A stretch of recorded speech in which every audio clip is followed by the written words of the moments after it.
I'm Jack Kerouac. I was born Lebris de Kerouac. My mother gave me the name Jean-Louis. She called me Tijan. I was born on Lupine Road in March 1922 at 5 o'clock in the afternoon. Mon nom est Alexandre Bisping, je suis comédien, je vis à Montréal. J'avais entendu parler de Jack Kerouac dans le passé sans jamais avoir lu aucune de ses œuvres, sans vraiment le connaître très bien. Je connaissais la problématique des Franco-Américains qui avaient quitté le Québec, la grande saignée des milliers de familles canadiennes-françaises qui étaient venues vivre dans la Nouvelle-Angleterre puis qui avaient perdu un peu leurs racines, qui étaient déracinées. They left. They left. They left. They left. They left France, first of all. They left la Bretagne. Lebris de Kerouac left his home, and since then we've been traveling. We can't find our home anymore. En lisant l'œuvre de Kerouac, j'ai reconnu beaucoup de choses, beaucoup de problématiques des immigrants. Mes deux parents sont des immigrants polonais. Donc moi, j'ai été élevé dans une maisonnée où on était très content d'être dans un pays d'accueil paisible et chaleureux, mais en même temps, on ressentait toujours le fait qu'on n'est pas chez soi, puis qu'on a perdu un morceau de soi qui est irremplaçable et qu'on ne retrouvera jamais.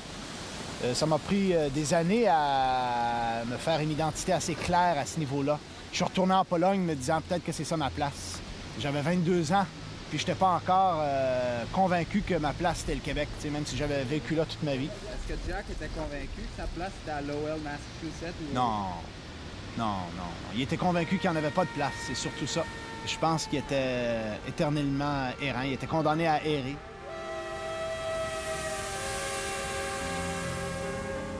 Il y a eu des périodes de sa vie où il était très mobile, très nomade, et d'autres où il était extrêmement sédentaire, où il restait enfermé dans une petite chambre, genre une toilette. Il s'assoyait sur la bolle de toilette à William Burroughs, puis il écrivait pendant plusieurs journées, en mangeant n'importe quoi, puis en tapant. Donc pour écrire, il devenait un sédentaire? Oh mon Dieu, oui. Pour créer, il était sur la route? Ouais, peut-être. What is it? You're just here, right? Just my face. Ready? Praised be man.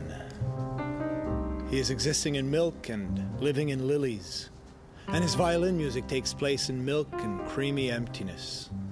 Praised be the unfolded inside petal flesh of tenderest thought, petrels of follying wave valleys, idly singing themselves asleep. Praised be delusion, the ripple. Praised be the holy ocean of eternity. Praised be I, writing. Praised be wood. It is milk. Praised be honey at the source.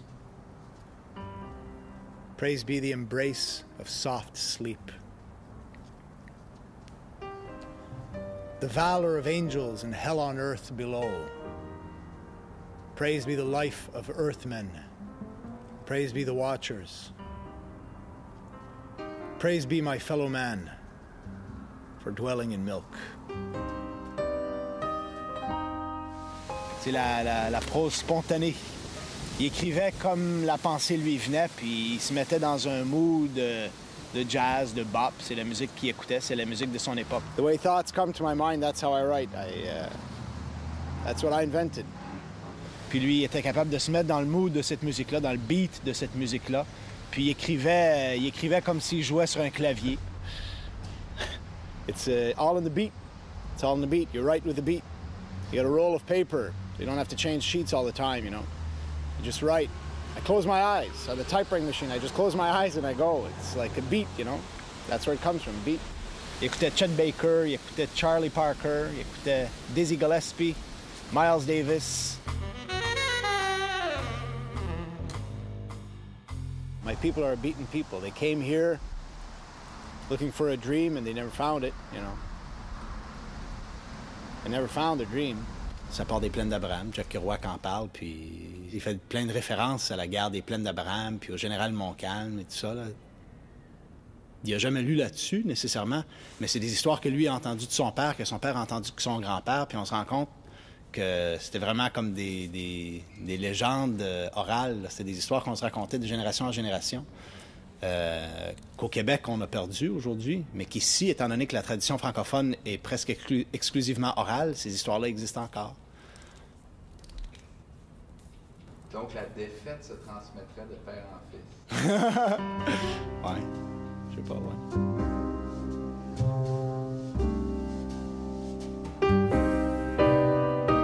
Il n'était pas armé pour vivre dans la société moderne nord-américaine. Il était trop pur. Ce qui fait que lui ressentait les douleurs que tout le monde ressent. Mais la plupart d'entre nous développons des mécanismes de défense, alors que lui refusait de développer ces mécanismes-là.